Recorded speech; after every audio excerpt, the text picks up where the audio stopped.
I took my first drink at 9 and started smoking marijuana at 10. And by the time I was 15, just used marijuana regular, and that only leads to prison. And, just making wrong choices. And I pretty much grew up thinking that God wouldn't want anything to do with me because of all the things I had done. And I was in Pine Bluff, Arkansas. I was incarcerated there, and Kairos, which is a prison ministry, was coming up, and it's just these guys just coming in and just sharing God's love with you, and just being a friend to you. And that's when I realized that God was real and He did love me. And through these people, God showed me that He loves me unconditionally, and that's the way these people made me feel.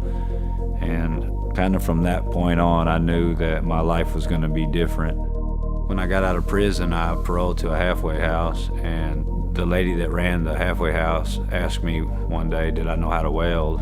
And I went and took a welding test, and they hired me.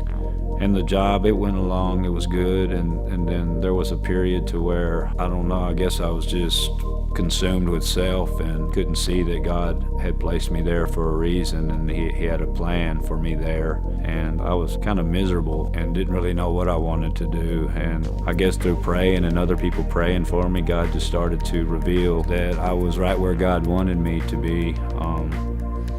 And I got out of the way and let God take over. And I made team lead in my area, and so now I have all these guys working under me, and God just kind of started using that to where they started becoming interested in asking about God and asking about going to church. And 3 of the guys that I work with now are attending church here, and that's more joyful to me than God working in my life and me seeing it, just to see Him work in other people's life through me. And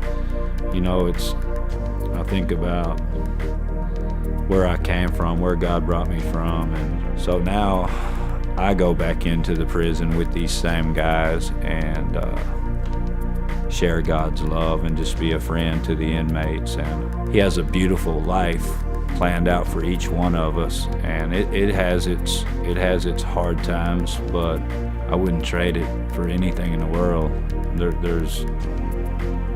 There's never been anything more convincing in my life than God. And I used to hope that when I get to heaven, that just to know that one person got to heaven and has eternal life because God reached that person through me. And now I realize that one's not enough, and I want there to be hundreds and maybe even thousands of people that are in heaven because God reached them through me.